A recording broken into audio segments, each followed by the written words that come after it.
Good. Hello friends, this is Dr. Rishikesh Tiwari on the online platform Sian Academy. तो हम लोगों ने CSIR की जो है टॉपिक स्टार्ट किए थे। CSIR में एनिमल फिजियोलॉजी के पॉइंट को डिस्कस कर रहे थे और उसमें जो है हम लोगों ने देखा था कि जो है इंडोक्राइन सिस्टम पहला चैप्टर जो सबसे इम्पॉर्टेंट था। इंडोक्राइन सिस्टम जो है फर्स्ट चैप्टर जो है हमारा जो है इंडोक्राइन सिस्टम था। और इंडोक्राइन सिस्टम का हम लोगों ने कुछ पार्ट देख लिया था। सिस्टम में 2 लेक्चर में हम लोगों ने डिस्कस किया था। सिस्टम में हमारा जो है डिस्कस कर लिया था मैकेनिज्म। इंट्रोडक्शन पार्ट हम लोग देख रहे हैं अभी। तो इंट्रोडक्शन पार्ट में जो है हमने लेक्चर 1 डिस्कस किया और फिर जो है लेक्चर 2 पार्ट डिस्कस किया था।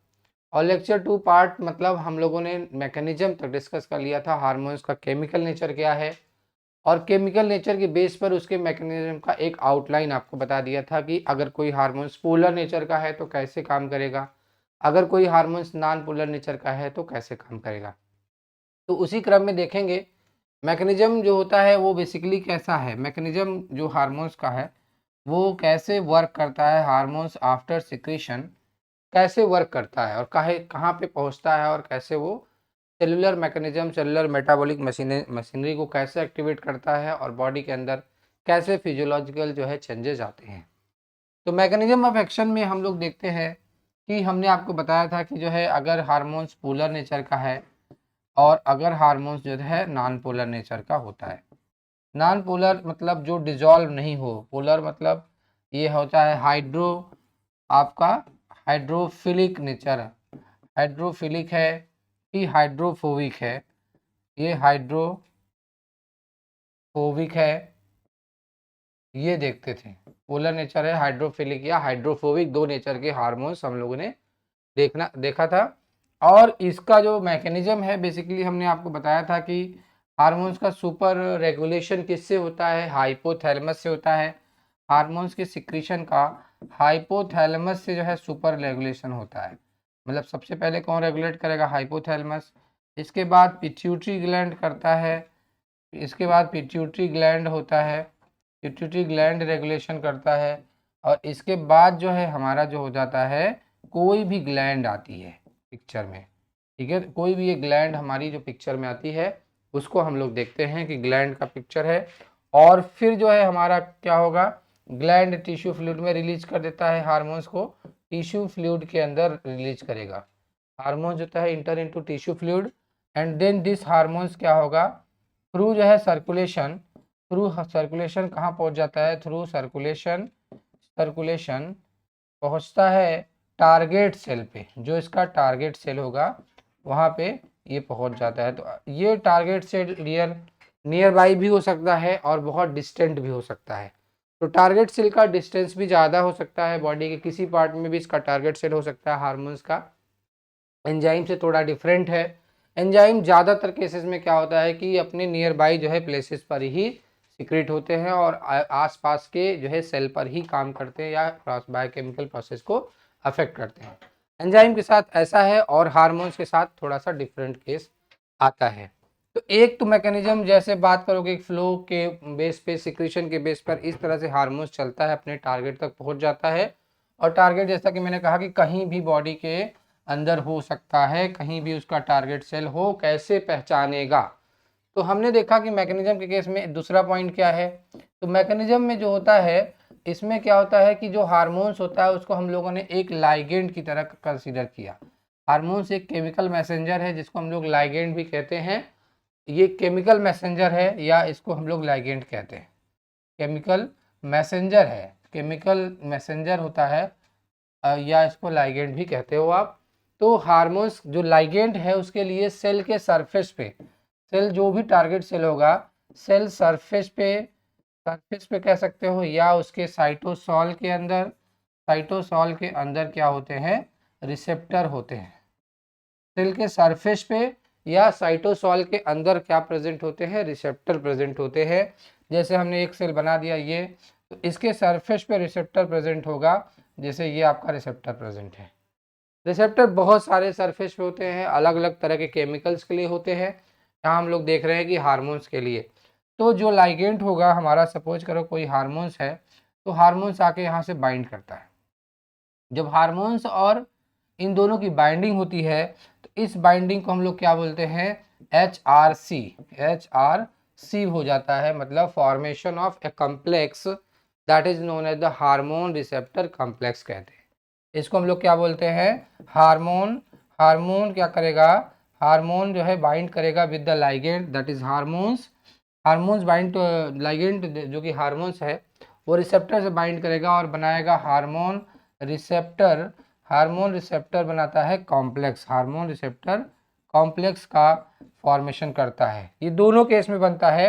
याद रखना है कि दोनों केस में जैसे कोई और एक सेल बना लेते हैं और इस सेल के अंदर मान लीजिए कोई रिसेप्टर प्रेजेंट है, रिसेप्टर प्रेजेंट है, इस तरह से कोई अंदर रिसेप्टर प्रेजेंट होता है, इससे भी वही हार्मोन जो है क्या करेगा, जाएगा बाइंड करेगा।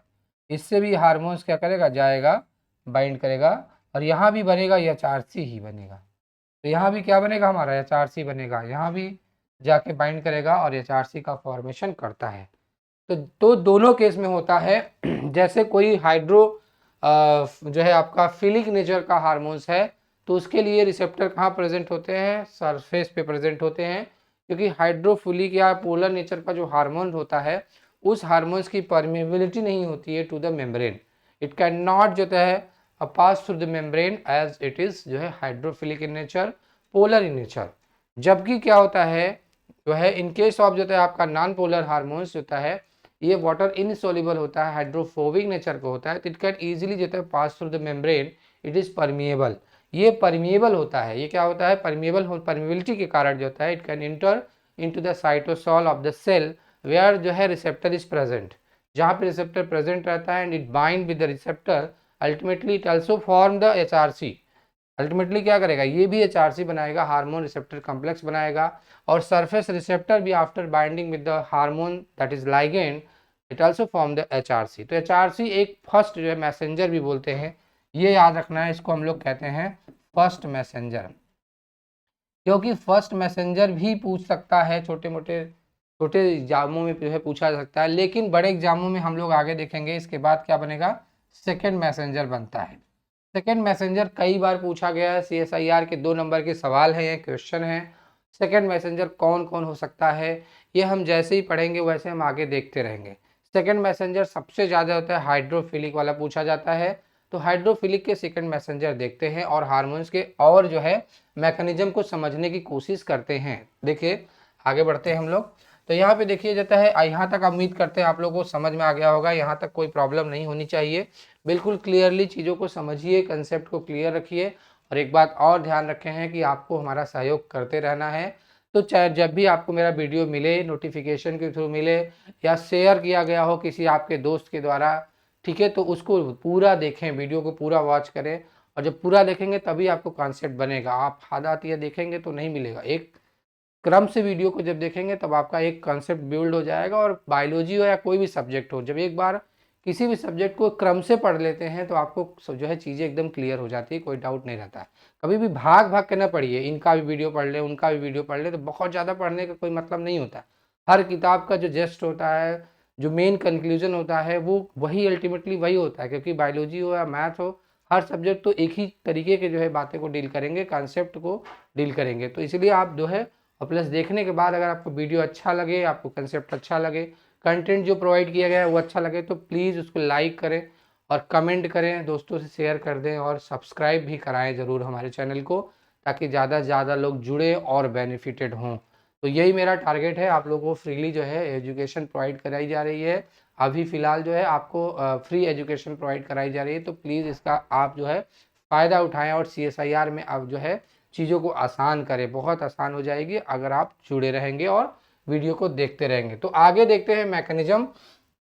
तो मैकेनिज्म में नेक्स्ट पॉइंट क्या है, कौन कौन से मैकेनिज्म हमें हार्मोन मतलब इंडोक्राइन सिस्टम के अंदर समझना है। इसमें कौन कौन से आप सिग्नलिंग को समझ लोगे तो आपको आसान हो जाएगा और अल्टीमेटली आपका एक सिग्नलिंग का टॉपिक भी तैयार हो जाएगा, ये हमारा कहना है। तो इसमें देखिए एक जो सिग्नलिंग सबसे इम्पॉर्टेंट है, जो GPCR जो मेमेलियन सिस्टम में पाया जाता है, 80% 60 से 80% होता है मैमल्स के अंदर इसी तरह की सिग्नलिंग होती है। मैक्सिमम ड्रग इसी के सिग्नलिंग के थ्रू काम करते हैं। तो ये सिग्नलिंग सबसे इम्पॉर्टेंट हो जाती है हमारे बॉडी के लिए और ये सिग्नलिंग हार्मोन्स के लिए भी उतनी ही इम्पॉर्टेंट हो जाती है, इसलिए सिग्नलिंग को समझ लीजिए। फिंगर टिप्स पे इसके छोटे कुछ स्टेप्स याद होने चाहिए जिनसे आपको सवाल भी मिल जाएंगे, क्वेश्चन CSIR भी उसी लेवल पे पूछता है, ऐसा नहीं कि बहुत हाई फाई आपको सिग्नलिंग है, ये बिल्कुल सिंपल है। और जितनी बार हम लोग कर लेंगे कि हार्मोन्स को जब पढ़ रहे होंगे तो हम लोग इतनी बार कर लेंगे कि आपको लगभग ये सिग्नलिंग याद हो जाएगी, किसी को भी ऐसा नहीं डाउट रहेगा कि इसके बाद क्या होता है, इसके बाद क्या बनेगा, ये सब चीज़ें क्लियर रहेंगी। तो पहला आपका हो जाएगा GPCR। GPCR मतलब कि ग्वानिन जो है कपुल्ड जो है गोपिन ग्वानिन प्रोटीन कपुल्ड रिसेप्टर है, एक जो है रिसेप्टर है जो ग्वानिन प्रोटीन से जुड़ा हुआ है। और इसके जो है GPCR जो को हम लोग सर्पेंटाइन रिसेप्टर भी बोलते हैं। सर्पेंटाइन रिसेप्टर क्यों कहते हैं, क्योंकि ये 7 टाइम मेम्ब्रेन को पास करता है, एक तरह का ट्रांस मेम्ब्रेन जो है प्रोटीन रिसेप्टर है, और 7 बार ये जो है मेम्ब्रेन को पास करता है, तो इसलिए इसको सर्पेंटाइन रिसेप्टर भी बोलते हैं, याद रखना है। और GPCR जो होता है, GPCR के केस में हम लोग देखेंगे कि GPCR जो है 3 तरीके से हमें स्टडी करना है, बिल्कुल समझ के स्टडी करना है, 3 तरीके से स्टडी कर लेना है। पहला जो होता है इसमें जो है G जो है S होता है, स्टिमुलेटरी टाइप का हमारा होता है। तो स्टिमुलेटरी जो है आपका GPCR कब चलता है ये याद रखना है। और GQ जो है आपका है कंट्रक्टाइल नेचर का होता है, ये Q जो है कंट्रक्टाइल नेचर का एक GPCR होता है, बहुत इंपॉर्टेंट है, याद रखना है। और तीसरा जो है GI होता है, G इनहिबिटरी टाइप का होता है ना। तो ये 3 जो है हमें देखना है, बहुत इंपॉर्टेंट है, कौन कैसे काम करता है वो याद रखना है। देखो GPCR में क्या है, जैसे स्टिमुलेटरी टाइप का जो GPCR होता है उस GPCR में क्या होता है, जैसा कि आपको पता है कि GPCR के साइटोसोलिक रीजन में 3 जो है प्रोटीन होते हैं, जिसको हम लोग कहते हैं अल्फा, बीटा और जो है गामा। तो 3 प्रोटीन है, अल्फा जो है, बीटा और गामा, 3 प्रोटीन होती हैं। और पहले ये जो है जो आपका inactivated form of the GPCR है वो एक जो है ADP से जुड़ा रहता है। ये जो है किससे जुड़ा रहता है, एक ADP से जुड़ा रहता है। पहले ये कनेक्टेड रहता है और इनएक्टिव फॉर्म में रहता है, मतलब इससे अभी कोई लाइगेंड की बाइंडिंग नहीं हुई है। लेकिन जैसे ही लाइगेंड इससे बाइंड करता है, जैसे बाइंडिंग ऑफ लाइगेंड होता है, वैसे ये क्या करता है, बाइंडिंग ऑफ लाइगेंड जो है replace the ADP into the ATP में रिप्लेस कर देता है। तो ADP से क्या हो जाएगा, आपका ATP में रिप्लेस हो जाएगा। इस तरह से आप देखेंगे तो अल्फा है, बीटा है और गामा है। तो इससे जो है क्या करेंगे, जैसे ही जाता है कोई लाइगेंड बाइंड करता है तो लाइगेंड की बाइंडिंग से क्या होगा कि यहाँ से जो है इससे जाता क्या जुड़ जाएगा, ATP जुड़ जाता है, ATP जुड़ जाएगा, ये जुड़ेगा इससे, और ADP जो है क्या हो जाता है, इससे रिलीज हो जाता है, ADP यहाँ से रिलीज हो जाता है। तो मतलब जैसे ये प्रोसेस होती है वैसे ये एक्टिवेट हो जाता है, ये क्या हो जाएगा, एक्टिवेट हो जाता है। GPCR एक्टिवेट होने के बाद क्या करता है, एक्टिवेट होने के बाद GPCR क्या करेगा, इसका जो है आपका अल्फा सब यूनिट जो होता है डिसोसिएट हो जाएगा, और बीटा और गामा सब यूनिट जो है आपके आपस में कनेक्टेड रहेंगे। बीटा और गामा सब यूनिट जो है कनेक्टेड रहता है, और अल्फा सब यूनिट क्या होगा, डिसोसिएट हो जाता है। तो बीटा और गामा सब यूनिट रहे कनेक्टेड, ये एक्टिवेटेड जो है फॉर्म में हो जाएगा, मतलब ये भी आपका क्या होगा, एक्टिवेट हो जाता है। और ये क्या करेगा, ये जो आपका है, ये जो है सब एक्टिवेटेड सब यूनिट क्या करेगा, ये सब यूनिट जाता है मेम्ब्रेन पे। मेम्ब्रेन में एक जो है आपका एंजाइम है जिसका नाम है एडिनाइलेट साइक्लेज जो एंजाइम है उसको एक्टिवेट कर देता है, इसको कहते हैं एडिनाइलेट जो है साइक्लेज होता है, साइक्लेज को एक्टिवेट कर देता है, ये जो है एक्टिवेट करेगा और ये मेम्ब्रेन में प्रेजेंट होता है। और नेक्स्ट पॉइंट जो है इसका है, आप देखोगे कि एडिनाइलेट साइक्लेज क्या करता है, एडिनाइलेट साइक्लेज क्या करता है, ATP का कन्वर्जन, ATP को CMP में कन्वर्ट कर देता है, CAMP में कन्वर्ट कर देता है, CAMP में साइक्लिक AMP है, साइक्लिक AMP जो है इसका कन्वर्जन हो जाता है। और साइक्लिक AMP कन्वर्जन मतलब यही हमारा सेकेंड मैसेंजर होता है, ये सबसे इम्पॉर्टेंट है, बहुत बार पूछा गया है। सेकेंड मैसेंजर कौन होता है, आपको G स्टिमुलेटरी के अंदर सेकेंड मैसेंजर आपको याद रखना है, कौन होता है आपका सेकेंड मैसेंजर, साइक्लिक AMP होता है। और ये सेकेंड मैसेंजर फर्दर क्या करेगा, जो है मेटाबॉलिक मशीनरी, मतलब न्यूक्लियस के अंदर जो है जो जीन्स होते हैं, रिक्वायर्ड जीन्स होते हैं, उनको एक्टिवेट करेगा। और एक्टिवेट करके जो है मेटाबॉलिक मशीनरी जो है को एक्टिवेट कर देता है। या जैसे यहीं पे देखिए प्रोटीन काइनेज ए को जो है एक एंजाइम है उसको एक्टिवेट कर देगा। तो ये कुछ नंबर ऑफ फंक्शन करा सकता है, इसके अंदर कैपेबिलिटी होती है। इट कैन जो है activate the metabolic machinery, can activate the enzymes that required for the phosphorylation and the further proceedings of the different physiological और metabolic activity। तो एक आपको ये याद होना चाहिए जी स्टिमुलेटरी के केस में, और ये नॉर्मल फंक्शनिंग है, बॉडी के अंदर कोई एंजाइमेटिक रिएक्शन होना है, प्रोटीन सिंथेसिस होनी है, तो उसके लिए ये प्रोसेस हम लोग फॉलो करते हैं। तो एक ये उम्मीद है आपको समझ में आ जाएगा, कम से कम इतना स्टेप आपको याद रहना चाहिए। और बाकी डिटेल में आप सिग्नलिंग चैप्टर में हम लोग पढ़ेंगे ही, लेकिन अभी बस केवल इतना स्टेप आपको याद होना चाहिए। ये बिल्कुल सा कौन सा रिसेप्टर है। जीपीसीआर बहुत बड़ा क्लास है रिसेप्टर का, इसलिए इसको आपको बताना जरूरी है, और ये हार्मोन एंडोक्राइन सिस्टम के अंदर भी आएगा। इसके बाद देखते हैं हम लोग जो है नेक्स्ट पॉइंट आपका आता है। नेक्स्ट जो है वो क्या है, जीक्यू होता है। तो जीक्यू में क्या है, जीक्यू जो होता है ये जो है बेसिकली एक चीज़ तो दिमाग में रखिए कि कहीं भी कंट्रैक्शन हो रहा होगा, कहीं भी कंट्रैक्शन ऑफ मसल्स है तो ये वाला ऑपरेट होगा। बस याद रखिए कहीं भी कंट्रैक्शन आप, क्योंकि एक बार 4 नंबर के क्वेश्चन डायरेक्टली दे देते हैं कि भाई कौन सी सिग्नलिंग के थ्रू जो है ये कंट्रैक्शन अगर वहाँ दे रहा है, तो आप एक अगर आपके दिमाग में ये है कि हम कंट्रैक्शन जहाँ भी होगा वहाँ पे जीक्यू को देखेंगे, तो वो बिल्कुल आपको क्लियर कर देगा। कंसेप्ट को, पॉइंट को पकड़िए ताकि क्वेश्चन आपका इजीली सॉल्व हो जाए, कोई कन्फ्यूजन ना हो। एसआईआर में भी सवाल ऐसे आते हैं जिनको आपको आसानी से सॉल्व कर सकते हैं। तो यहाँ पे देखिए जीक्यू में क्या होता है, जीक्यू में केस क्या है कि जीक्यू जो होता है इसमें देता है, आप देखोगे कि जैसे ही इसमें भी अल्फ़ा बीटा गामा है, तो इसमें भी वही होता है, अल्फ़ा बीटा और गामा का कंसेप्ट है, अल्फ़ा और बीटा। तो यहाँ तक जो है जीटीपी जीडीपी रिप्लेस करेगा, और इससे कौन जुड़ेगा, एटीपी जुड़ जाएगा। जैसे ही एटीपी इससे जुड़ता है, इससे एटीपी मान लीजिए जुड़ जाएगा, तो एटीपी के जुड़ने से क्या होगा, अल्फ़ा सबयूनिट अलग हो जाएगा।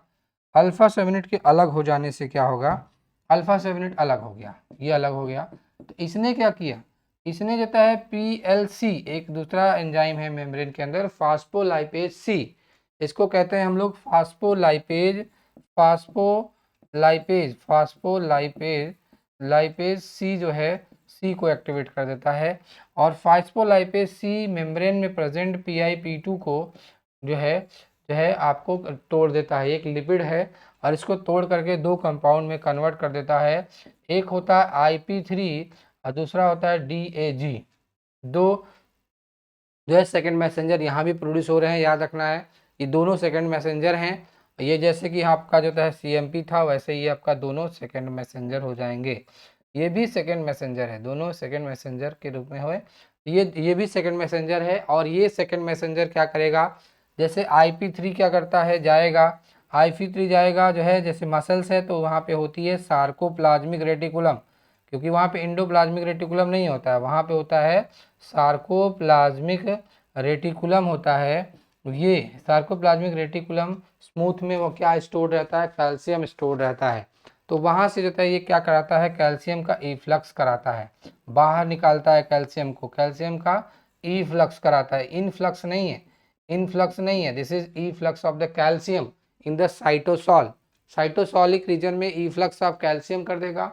और जैसे ही कैल्शियम बाहर आएगा वो क्या करेगा, कैल्मोडिलिन एक प्रोटीन है उससे जुड़ेगा, और फिर मसल कंट्रैक्शन को ये इंड्यूस करता है। तो मसल कंट्रैक्शन करता है, जैसे ब्लड प्रेशर को मेंटेन करना हो, कोई भी मसल कंट्रैक्शन हो, जैसे आप डिलीवरी पार्चुरेशन के प्रोसेस हो, बहुत सारी जगहों पे हम लोग मसल कंट्रैक्शन की बात करेंगे। और DAG क्या करता है, प्रोटीन काइनेज सी को एक्टिवेट कर देता है। प्रोटीन काइनेज सी भी अल्टीमेटली बहुत सारी प्रोटीन को फास्फोराइलेट करेगा, और जिससे मेटाबॉलिक मशीनरी को एक्टिवेट किया जा सकता है, बॉडी के अंदर फिजियोलॉजिकल चेंजेस लाए जा सकते हैं। तो ये जहाँ भी कंट्रैक्शन होगा वहाँ के केस में जो है आपको याद रखना है, क्योंकि जो क्वेश्चन ज़्यादातर पूछा जाता है इसी तरीके से पूछा जाता है। ये याद रखना है कि कंट्रैक्शन जहाँ भी होगा वो वहाँ पे हमने बता दिया कि आपको मिलेगा।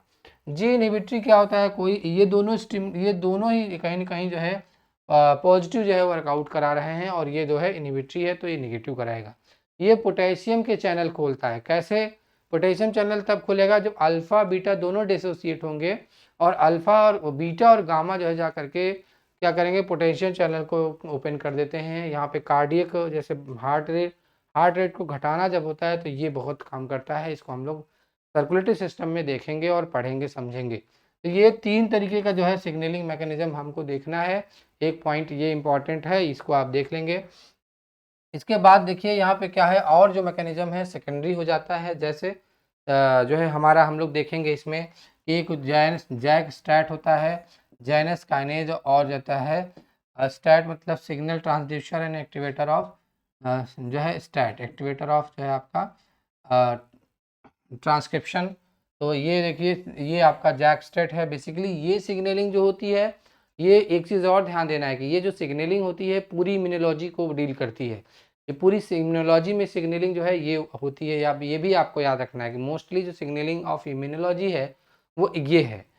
जिस तरह से आप जानते हो डेवलपमेंटल बायोलॉजी में WNT, हेज हॉग, ये सब जो है, और जो है आपका होता है, उसी तरीके से ये भी होते हैं लेकिन ये सिग्नलिंग जो है हमारा इसमें भी होता है। इसमें आपको पता है कि जैसे ही रिसेप्टर की बाइंडिंग होती है, रिसेप्टर जो है कि बाइंडिंग विथ लाइगेंड, मतलब जो है लाइगेंड मतलब हार्मोन से जैसे ही रिसेप्टर बाइंड करेगा हार्मोन से, वैसे ही क्या होगा कि ये जो है जैनस मतलब साइटोसोलिक रीजन में प्रेजेंट जिस एंजाइम को एक्टिवेट कर देगा, जैनस काइनेज को एक्टिवेट कर देता है। काइनेज का मतलब कि कोई ऐसा एंजाइम जो फास्फोराइलेशन कराएगा, जिससे या तो एक्टिवेशन होगा या तो इनएक्टिवेशन होगा of the metabolic system. Metabolic system का एक्टिवेशन इनएक्टिवेशन अलग चीज़ है, लेकिन काइनेज क्या है, कोई ऐसा एंजाइम जो एटीपी लेकर के मतलब एटीपी के हेल्प से फास्फोराइलेशन कर रहा है, उसको हम लोग काइनेज कहते हैं। इसलिए जैनस काइनेज क्या करेगा, इस जो है फैक्टर को एक्टिवेट कर देगा, जो है ट्रांसक्रिप्शन जो है मतलब signal transducer activation of transcription factor, इसको एक्टिवेट करेगा। तो ये जाकर किसी जीन को, कोई एक जीन होगा जो हमारे जो है न्यूक्लियस के अंदर प्रेजेंट है, तो उसको एक्टिवेट कर देता है, जिससे मेटाबॉलिक मशीनरी एक्टिवेट हो जाती है। तो ये बिल्कुल सिंपल सा इंपॉर्टेंट है, याद रखना है कि जैक स्टैट सिग्नलिंग भी आपको आनी चाहिए अच्छे से। इसके बाद आपको तीसरी सिग्नलिंग टायरोसिन काइनेज है। टायरोसिन काइनेसेप्टर, टायरोसिन RTK ये होता है RTK, और टायरोसिन काइनेज भी रिसेप्टर होता है जो है। तो ये याद रखना है कि रिसेप्टर टायरोसिन काइनेज के अंदर क्या होता है, साइटोलिक्स मतलब कि ये डाइमराइज कर देता है दोनों जो है सबयूनिट्स को रिसेप्टर के, जो सरफेस पे प्रेजेंट होंगे। जैसे एक मेम्ब्रेन है, इस पे 2 रहते हैं, ये रिसेप्टर साइट्स है बाइंडिंग के, इसके साइटोलिक साइलेंट में काइनेज एक्टिविटी होती है। तो इस काइनेज एक्टिविटी को एक्टिवेट करके नंबर ऑफ फंक्शन को एक्टिवेट करता है।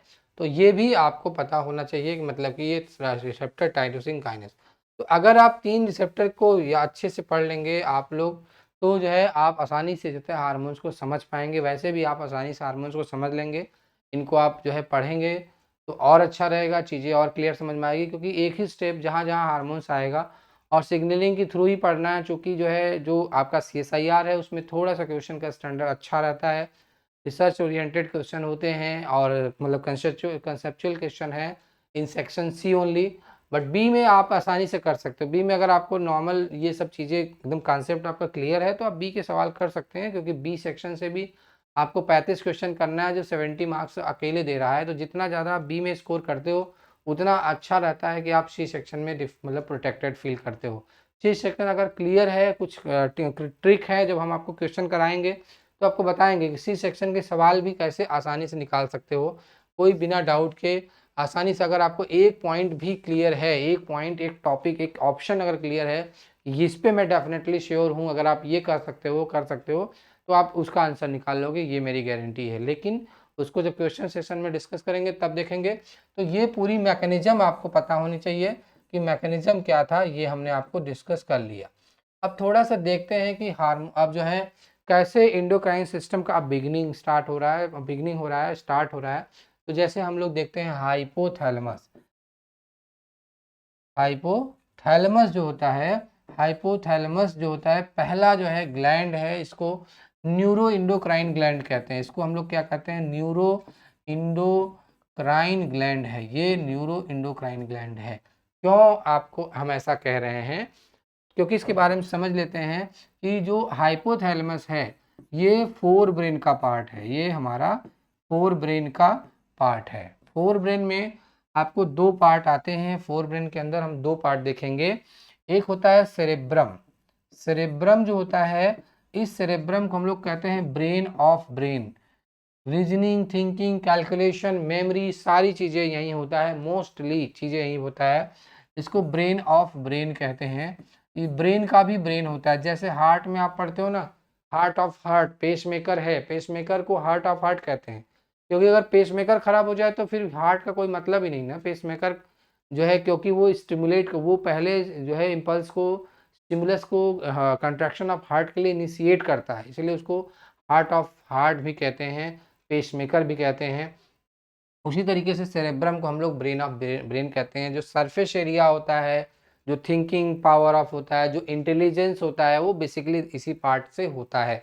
मेमोरी होता है, ठीक है, तो लर्निंग होता है, बहुत सारी चीज़ें इस जो है पर्टिकुलर रीजन पे होता है, इसलिए इसको हम लोग ब्रेन ऑफ ब्रेन बोलते हैं, which is part of the आपका forebrain of the nervous system, central nervous system. Next point इसमें होता है डायनसिफिलॉन। डायनसिफेलॉन जो होता है, डायनसिफेलॉन ये होता है, डायनसिफिलॉन जो होता है, इसमें देखेंगे हम लोग 3 पार्ट होता है। इसमें डायनसिफिलॉन में 3 पार्ट है, स्मॉल पार्ट है। इसमें देखो हम लोग पहला बोलते हैं कि ईपीथैलेमस है। ईपीथैलेमस जो हो जाएगा, और जो है हमारा होता है थैलेमस हो जाता है, थैलेमस और हाइपोथैलेमस, हाइपोथैलेमस होता है। तो एपिथैलेमस, थैलेमस और हाइपोथैलेमस, तो ये दोनों तो ब्रेन के ही पार्ट हैं, इनको तो हमें अभी नहीं डिस्कस करना है, जब हम नर्वस सिस्टम डिस्कस करेंगे तो वहाँ डिस्कस करेंगे।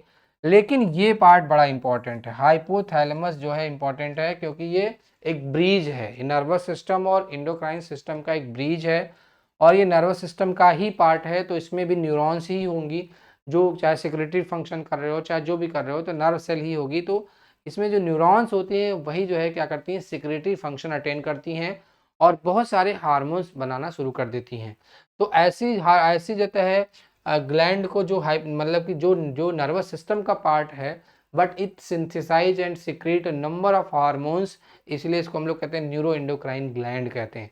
तो हाइपोथैलेमस जो होता है सबसे लोअर मोस्ट पार्ट होता है ब्रेन का, हमारे सबसे लोअर मोस्ट पार्ट है। और हाइपोथैलेमस में हम लोग देखेंगे कि हाइपोथैलेमस जो होता है, ये 2 तरह के हार्मोन्स बनाता है। हाइपोथैलेमस जो होता है वो 2 तरह के हार्मोन्स बनाता है। पहला जो होता है, इसके हार्मोन्स का नेचर है रिलीजिंग टाइप का, रिलीजिंग हार्मोन कहते हैं इसको, रिलीजिंग हार्मोन, पहला रिलीजिंग नेचर का हार्मोन्स हो जाता है। और दूसरा जो होता है इनहिबिटरी, इनहिबिटरी जो है हार्मोन्स होता है, इनहिबिटरी हार्मोन होते हैं। तो ये आपको बिल्कुल याद रखना चाहिए कि अगर किसी के हार्मोन्स का शॉर्ट फॉर्म जो होगा उसमें आर लगा है, तो इसका मतलब ये हाइपोथैलेमस का हार्मोन्स है। ये आपका ट्रिक पॉइंट हो गया, हाइपोथैलेमस को आर से पहचान सकते हैं। और अगर इनहिबिटरी लगा है तो इसको हम लोग कहते हैं हाइपोथैलेमस का इनहिबिटरी हार्मोन्स है।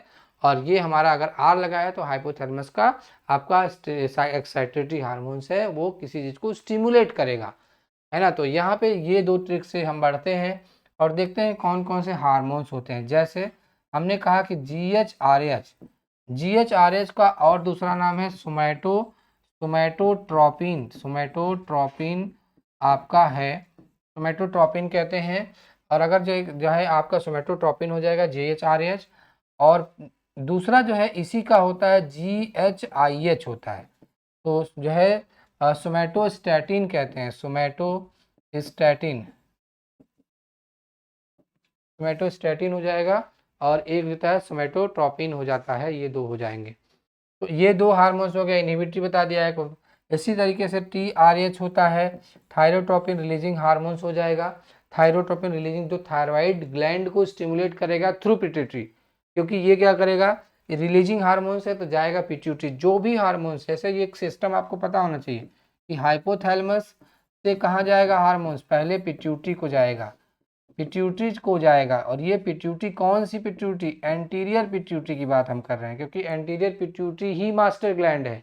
और हार्मोन्स को, और हाइपोथैलेमस को क्या बोलते हैं, हाइपोथैलेमस को मास्टर ऑफ मास्टर ग्लैंड कहते हैं, मास्टर ऑफ मास्टर ग्लैंड कहते हैं, मास्टर ऑफ मास्टर ग्लैंड, या इसको band master of endocrine orchestra भी कहते हैं, band master of endocrine orchestra भी कहा जाता है, या मास्टर ऑफ मास्टर ग्लैंड कहते हैं पिट्यूटरी ग्लैंड के केस में। तो ये पिट्यूटरी मैसेज करेगा, जो हार्मोन्स बनाएगा वही ग्लैंड के सिंथेसिस और सिक्रीशन को अफेक्ट करता है। तो मतलब हाइपोथैलेमस इनडायरेक्टली जो है ग्लैंड को, जो हमारी बॉडी की ग्लैंड होती है उसको रेगुलेट करता है, डायरेक्टली नहीं करता है, ये याद रखना है। तो हमने कहा TRH है, इसके बाद होता है CRH भी एक हार्मोन्स होता है। तो ये हमारा जो है क्या करेगा, पिट्यूटरी के थ्रू एडिनल, पिट्यूटरी के थ्रू क्या करेगा, ये पिट्यूटरी के थ्रू थायराइड ग्लैंड को की सिंथेसिस को रेगुलेट करता है, और ये पिट्यूटरी की तरह एडिनल ग्लैंड के सिंथेसिस को रोकता है। एडिनल ग्लैंड जो हमारा होता है, एडिनल ग्लैंड जिसको सुप्रारीनल ग्लैंड कहते हैं, बेसिकली जो होता है एडिनल कॉर्टेक्स को रेगुलेट करता है, एडिनल कॉर्टेक्स रीजन को रेगुलेट करता है, थ्रू पिट्यूटरी रेगुलेट करता है, याद रखना है। इसके बाद इसके साथ जो है यहाँ पे जो होता है हमारा आपका PRH होता है। तो PRH क्या होता है, prolactin releasing hormones, milk synthesis जो होता है, ये हार्मोन्स क्या करेगा, PRH जाएगा पिट्यूटरी ग्लैंड पे और वहाँ से बनवाएगा प्रोलैक्टिन, एंड देन प्रोलैक्टिन जो होता है रिलीज इनटू द सर्कुलेशन और act on the memory gland for the synthesis of milk. Memory जैसे जेस्टेशन पीरियड जो है आफ्टर 6 मंथ क्या होता है कि मिल्क सिंथेसिस इंक्रीज हो जाता है, तो that is due to the hormone prolactin PRH, और जो कि वाया प्रोलैक्टिन के थ्रू सिंथेसिस कराता है। तो इसका PRH का भी PIH भी होता है, इनहिबिटरी भी होता है, क्योंकि मोस्ट ऑफ टाइम इनहिबिटरी ही काम करता है। जब जो है आपका डिलीवरी पर्चुरेशन का केस आएगा तभी जो है प्रोलैक्टिन PRH काम करता है। इसके साथ जो है यहाँ पे देखिए, तो एक का इनहिबिटरी यहाँ पे हो गया, देखिए देख ही रहे हैं हम लोग, एक इनहिबिटरी यहाँ पे हो गया, दो इनहिबिटरी 3 है, लेकिन जो है स्टिमुलेटरी जो होता है रिलीजिंग नेचर का हार्मोन जो होता है टोटल 6 होता है। तो टोटल हार्मोन्स की संख्या कितनी हो जाएगी, 9 हार्मोन बनाता है ये, 9 हार्मोन याद रखना है, 9 हार्मोन बनाता है। तो पहला हो गया GHRH, दूसरा हो गया GHIH, तीसरा हो गया TRH, चौथा हो गया CRH, पांचवा हो गया PRH एंड PIH हो जाएगा।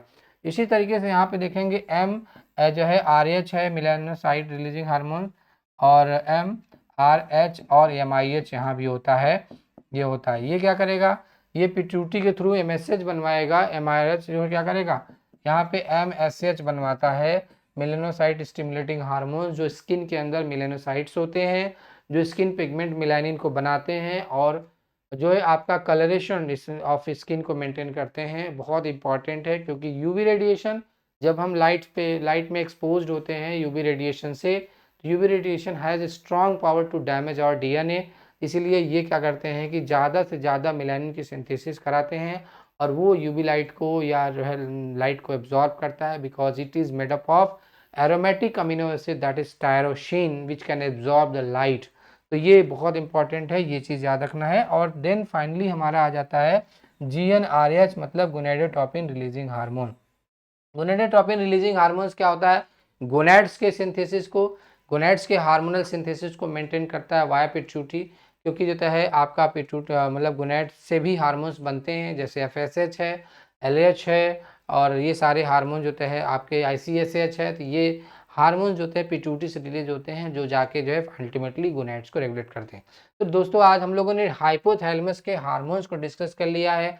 हाइपोथैलेमस से कौन कौन से 9 हार्मोन्स बनते हैं आपने देख लिया, कि मतलब हार्मोन्स 1 2 3, यहाँ 4 5 6 आपका हार्मोन्स हो गया, 7 हार्मोन्स 8 हार्मोन्स, और ये टोटल 9 हार्मोन्स हाइपोथैलेमस बनाता है। हाइपोथैलेमस को मास्टर ग्लैंड कहते हैं, हाइपोथैलेमस को band master of endocrine orchestra कहते हैं। It is part of nervous system. It is a neuroendocrine gland which control और जो है glands of our body जो है through the anterior pituitary gland। इसके हार्मोन्स में रिलीजिंग और इनहिबिटरी एक ट्रिक पॉइंट आपको याद रखना है। तो आज की क्लास यहीं पे हम लोग एंड करेंगे। उम्मीद करते हैं आपको ये सारे कंटेंट से बहुत सारा बेनिफिट होने वाला है और आगे समझने में जो है आसानी होगी। तो आगे हम लोग पिट्यूटरी ग्लैंड इंपॉर्टेंट जो है जिसको हम लोग डिस्कस करेंगे। तो thanks for watching this online session organised by the सियान academy. This is doctor Rishikesh Tiwari जो है। Thank you once again.